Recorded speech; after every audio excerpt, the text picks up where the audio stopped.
Hello there, and welcome to Wacky Words, where we'll get wacky with words with a bunch of fun games for us to all play together. And if you would like to come into our studio and play along with us, go to autocrit.com/live. Otherwise, you can play along there on YouTube in the chat. It's just a little bit of a delay. And we also have people here in our studio. All right, so let's get started with our first game.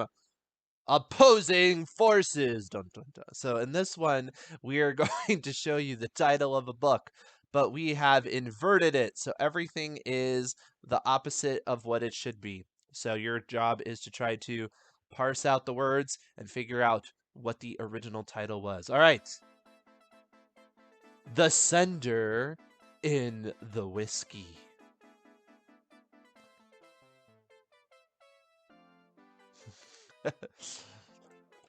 See if we can get to that one.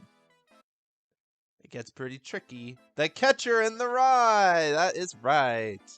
To birth an egg. Yeah, we both got that one. Great job. To birth an egg.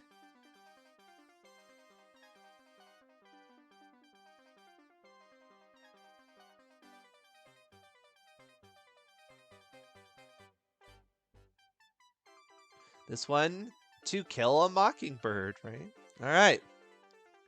Here with the stillness.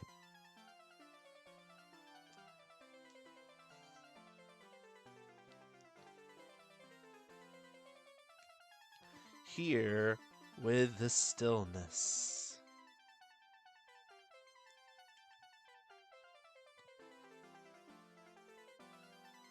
This would be Gone with the Wind. Gone with the Wind. James and the Small Pit. I actually want to read that book. James and the Small Pit. It's not a big pit, it's a small pit. James and the Giant Peach. Yep. Humility and open-mindedness.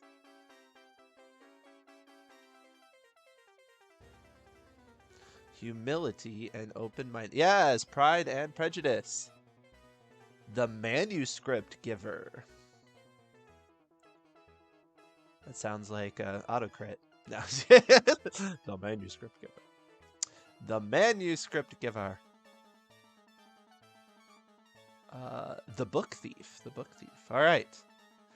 A racket of water and extinguished.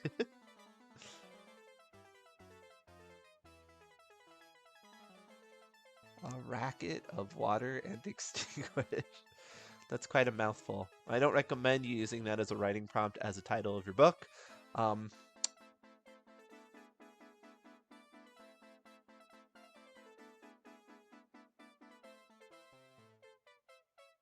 And that would be A Song of Ice and Fire. A Song of Ice and Fire. All right, let's move on to our next game. What's that mean? So in this one, I will be showing you different words, and we are going to be stating the definitions of the words. So we're going to try to figure out what these words mean. Now, some of them might be a little tricky, so pay attention. Bifurcate. Does anybody know what the word bifurcate means?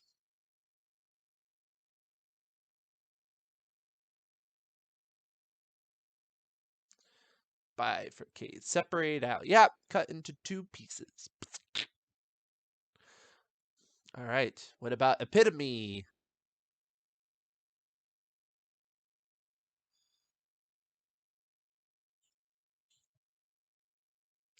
What does the word epitome mean? James in the small pit. Oh, yes, the epitome. Yes. Epitome is a person or thing that is a perfect example of a particular quality or type.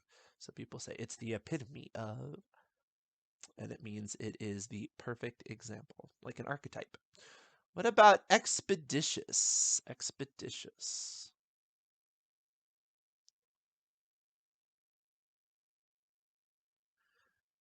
Expeditious. Quickly. Yes. The one thing though is that there is a similar word that is expedient. Expedient usually carries a negative connotation. At least it does classically. It is expeditious is just done with speed and efficiency. When you say something is done with expedience or it's done you do it it's an expedient process, it often can mean you are missing things, you are doing it too fast. So just so you know. um, what about perquisite?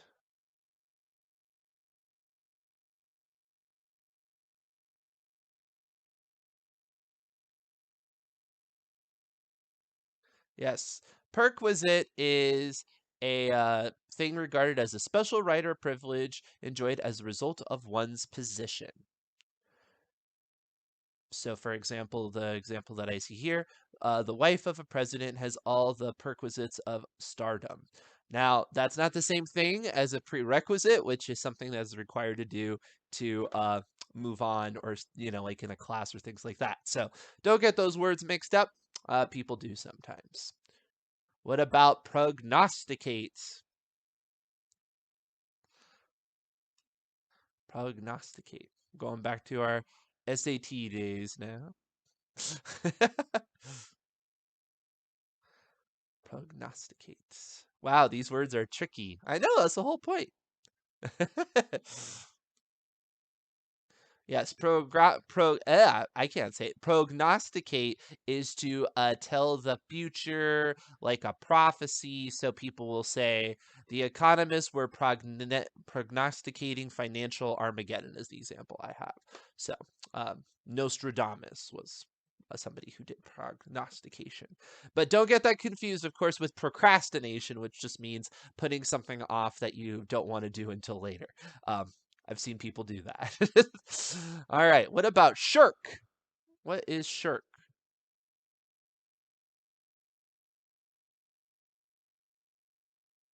Shirk is not Jaws. That would be shark. Just in case you were wondering. No relation between the two words. Shirk is to avoid or neglect a duty or responsibility. So people will say they shirked their responsibility, and that means they avoided doing it. They didn't fulfill what they were supposed to do. Shirk your duties, things like that. It is a term for that. All right. What about Tenet?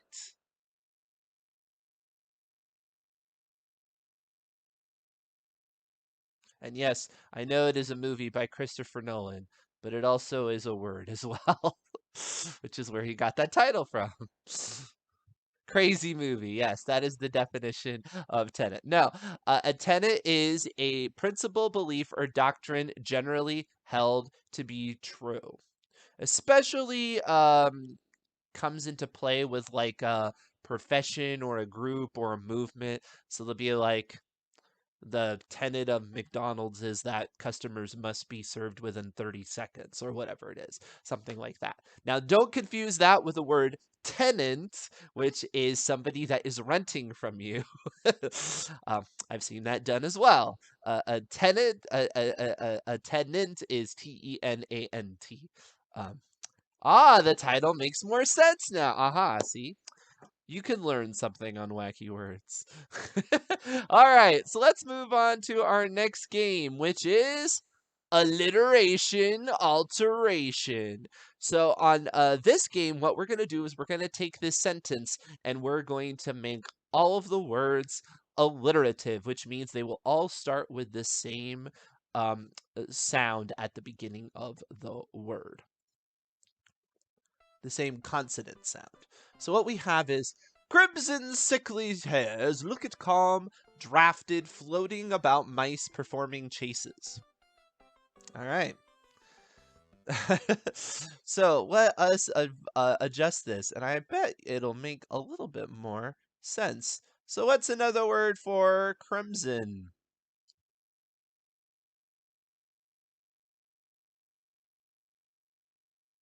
Another word for crimson? Uh, I'll just get us started. Red. Okay. So think of those words and think of different words that are the same meaning, but will start with the letter R. So instead of hairs, we'll have something. Instead of look at, we'll have something.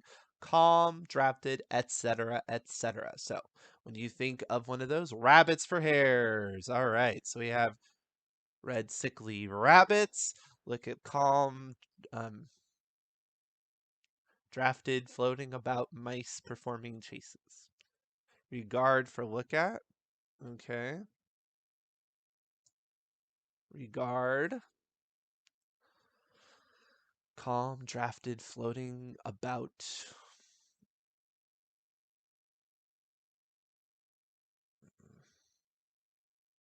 Unhealthy, sickly.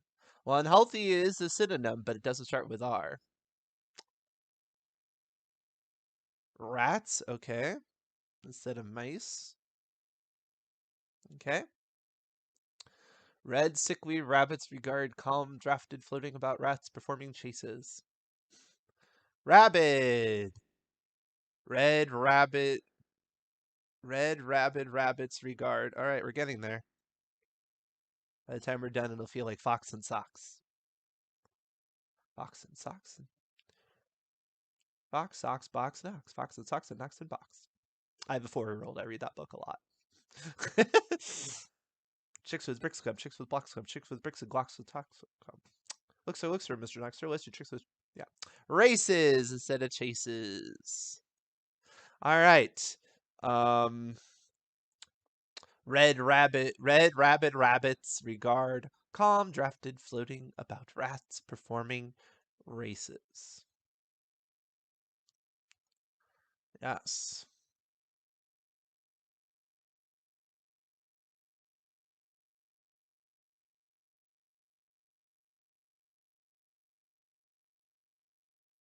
Running races instead of performing. Okay. Red rabbits regard calm, drafted, floating about rats running races. Okay.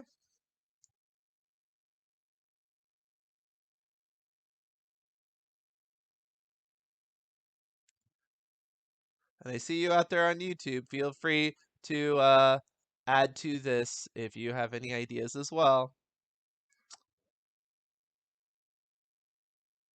Instead of drafted, I'm going to say written.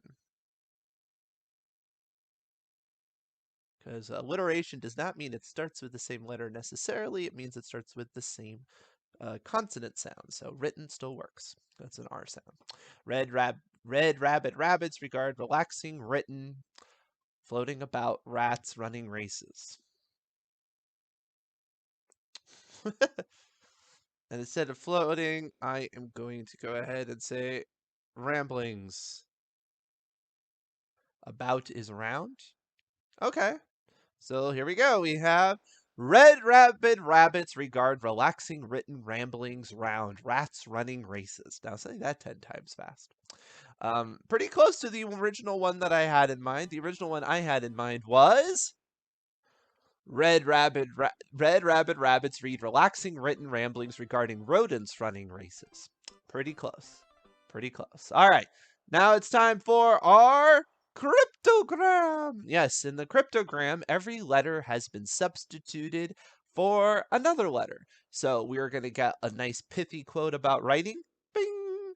And there it is. Excuse me, let me get myself out of the way.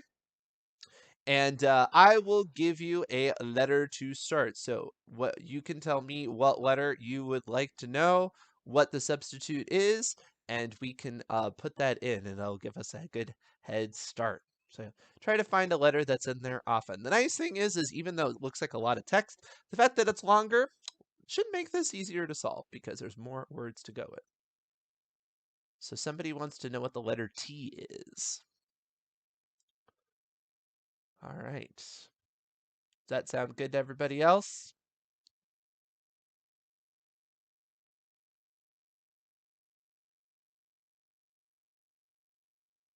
Yes.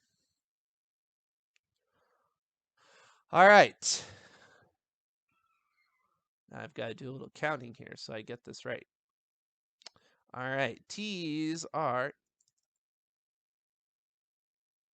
O's.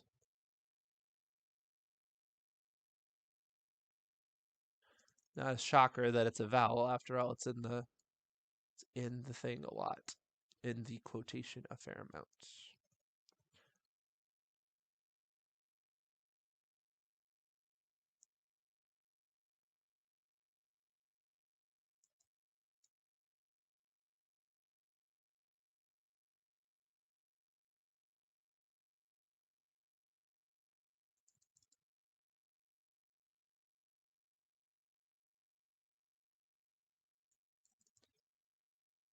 And you're probably telling me what other things might mean. Don't worry, I will get to it in just a second. All right, so what do we have? Oh, just yes, yes, and yes. All right, well, I'm glad you all agreed because I did that. So here we go. We got some O's in there. Fourth line is missing one. Oh, yes, it is. Sorry about that. All right, it's fixed. Okay.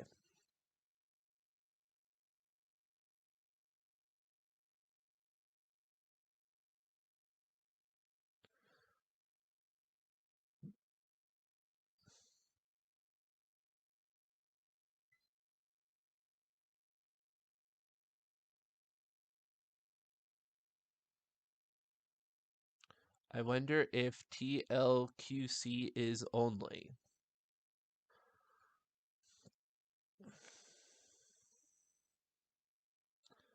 That's possible, but that's not necessarily the only option, right? So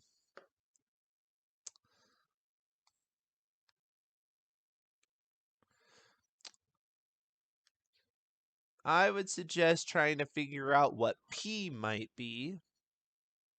Y looks like S due to the apostrophe.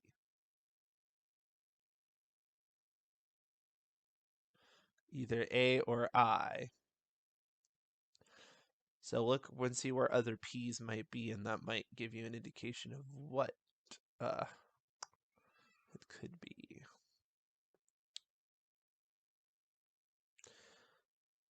I'll go ahead and help you out there, and I will tell you that P's are A's.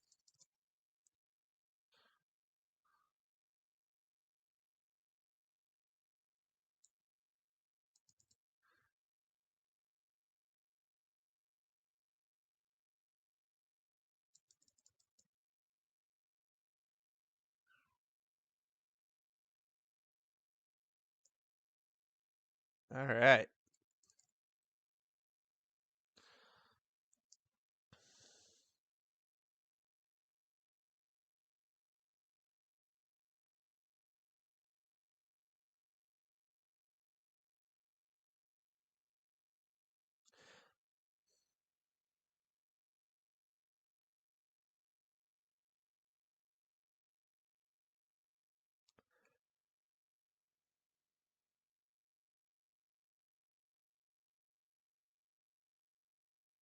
And it's gone very quiet. So, any thoughts, anybody?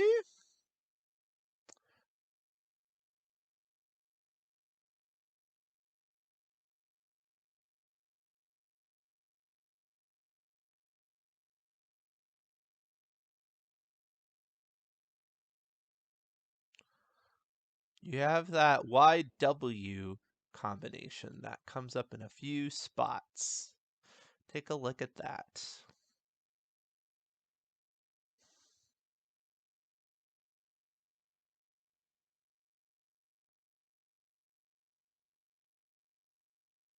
Could M be R?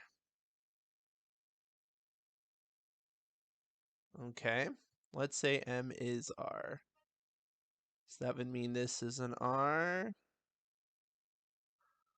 Where other R M's? That would be an R. And this would be an R. And this would be an R. Okay. Oh, and there's another R over here.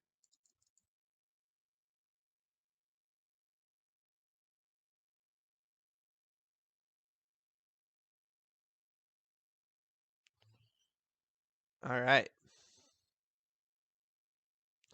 So you got that Q. What Q might be?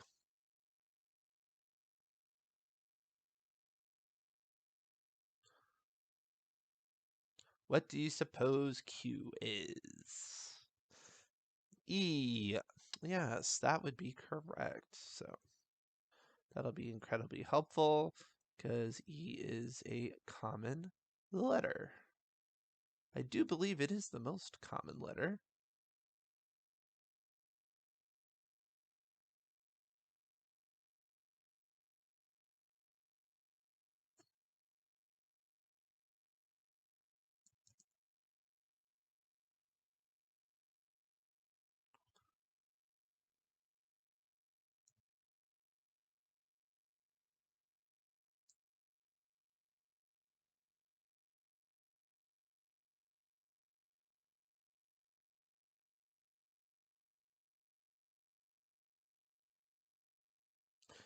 Now TLQC looks like over.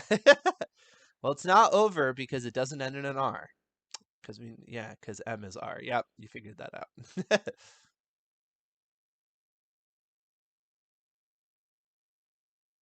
Oh, wait, and this should be an R. Whoops, sorry.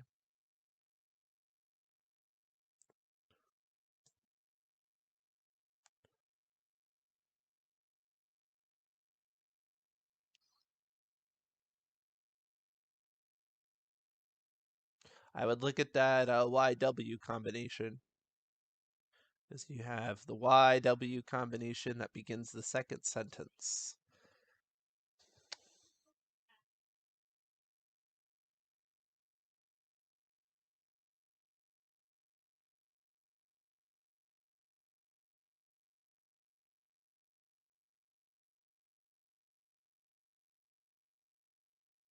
Y is T and W is H. All right.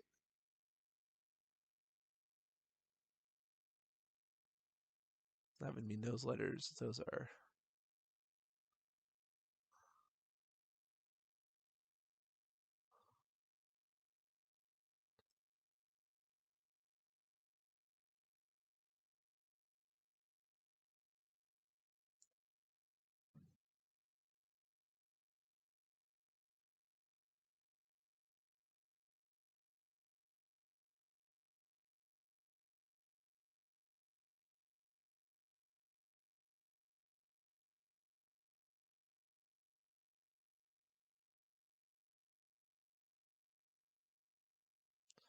All right. So we're cooking now. We got some stuff going on. IV is IV. Yes.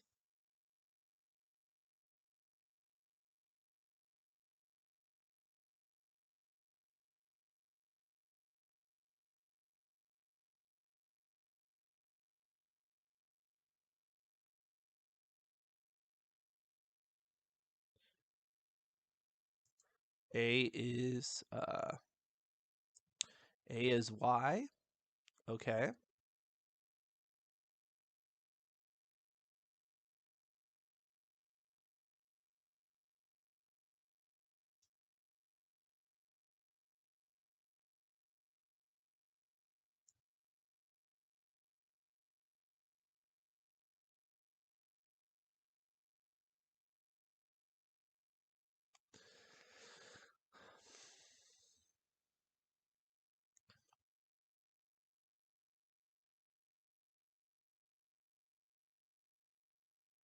All right.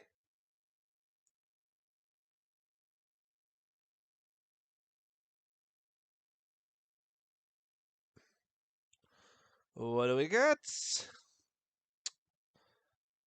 U is M. Okay.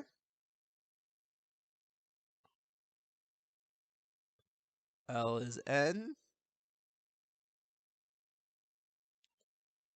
All right. L is N. Where are the L's?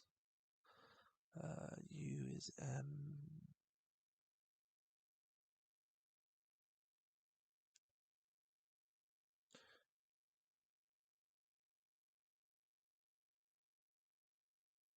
Oh, sorry. This should be an E. KB.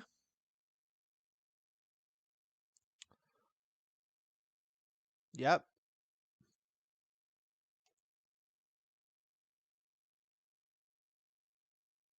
Everybody. Yes. So now we know that G is D.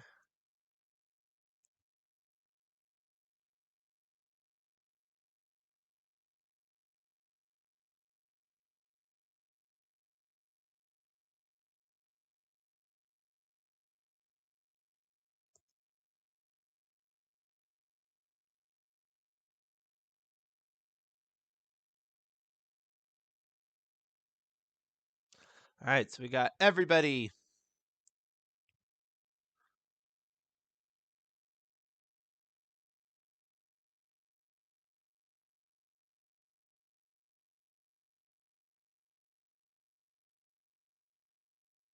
Oh, wait. There's some more D's. I forgot. C is S. Okay.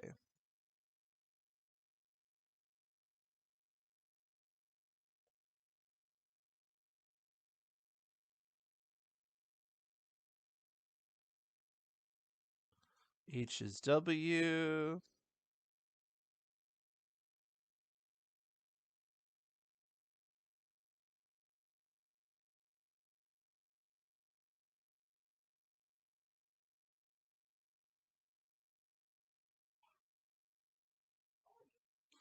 Is VI. V is I.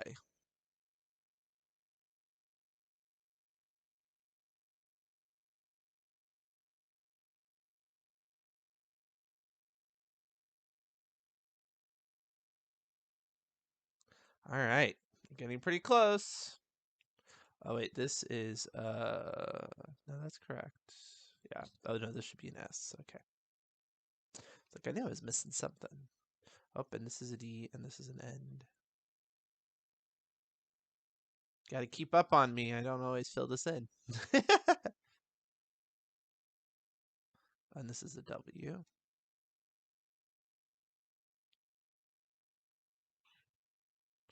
All right.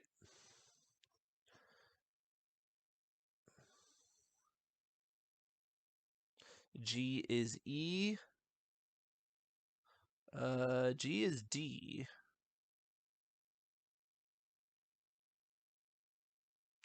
So that one just wasn't quite lined up.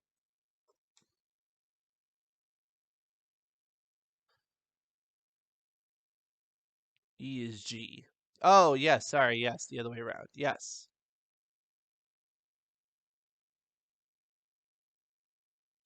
All right. Slowly but surely. Sorry, Victoria. So we have everybody blank asked a blank story ideas every day. The good writer. Oh, that should have been asked. The good writers are the ones who see I've or Psi. O is you. Okay. Yep. 1,000 story ideas. Okay.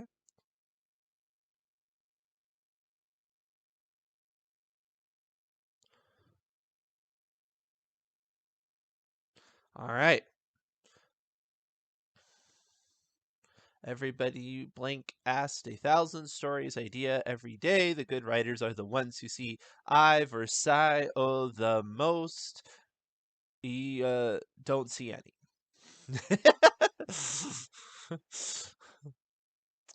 We're pretty close. Pretty close. Oh, it should be them because the U is M. Sorry about that.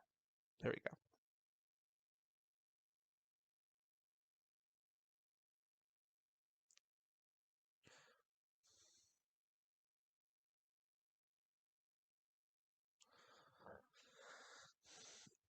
All right. I will tell you that R is P.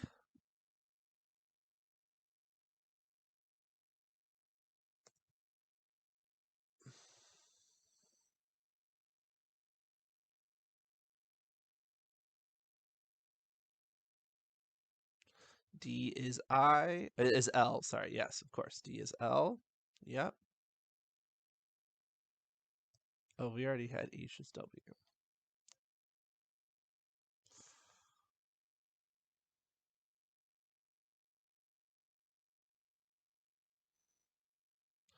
S is F. All right, so close. Just a couple letters left. All right. Yep. And so then what is J? Okay, yep. Everybody walks past 1,000-story ideas every day. The good writers are the ones who see or six of them. Most people don't see any. It's true. So that's something to keep in mind whenever you're walking around. Get inspiration from the world around you. All right, we have one final game today, and that is Idiom Indicators. And we're going to look at these pictorial representations of idioms. So, what do we have here? It's a cash register and some fragments of people. Costs an arm and a leg. That is correct. Okay. So we have here a bunch of clouds, like rain clouds, and we have a bunch of hands moving around here, touching something, it looks like.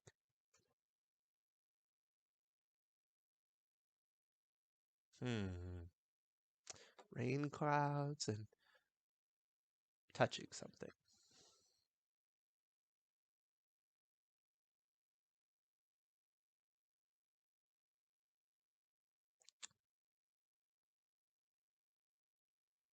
Feeling under the weather. Feeling under the weather. All right. What about this one? Urgh. Somebody's strong arm and some sort of instrument.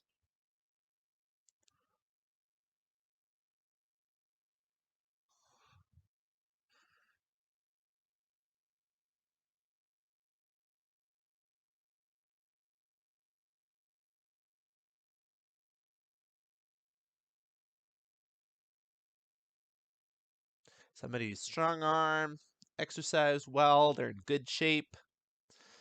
We have some sort of stringed instrument, maybe something in the violin family. This would be fit as a fiddle. Fit as a fiddle. All right. How about this? Icicles on somebody's arm there.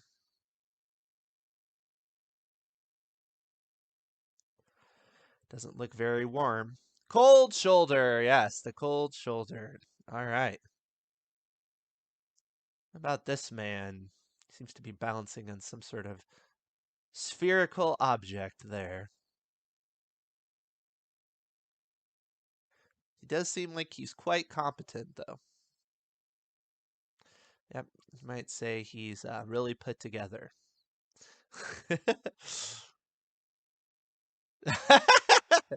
No, that's not the correct answer, David. Um, yes, he's with it. At the top of his game, close. On the ball. He's on the ball. All right. This is the last one for today.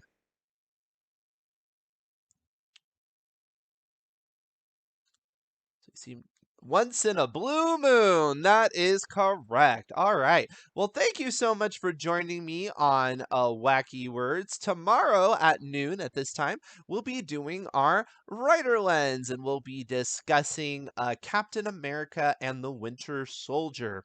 Or I think it's just called Captain America: The Winter Soldier, which they're going to be doing a Disney Plus show for that premieres on Friday. So let's go back to those characters and talk about the plot and the dialogue. And the fun thing about Captain America: The Winter Soldier is even though it has to fulfill a lot of promises for the genre for superheroes, it also has to fulfill other promises because it really is a political thriller. So it has to do double duty. So it's a fun work to study. In fact, all the Marvel works are great to study about how to capture an audience imagination and give them all of the genre expectations, but then also do the story expectations depending on the type of story that you are doing.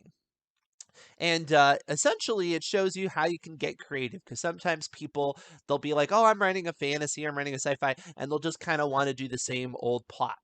I talk about fantasies. It's always, well, I want to do some sort of mythic quest, and it's like that's not the only type of story that fantasy can do. So, we will talk about how you can write within a genre but not feel boxed in by the story structure, and we'll talk about that tomorrow. So look for me on Writer Lens. In the meantime, thanks for joining me. You have a great day. Okay, bye everyone. Oh, thank you.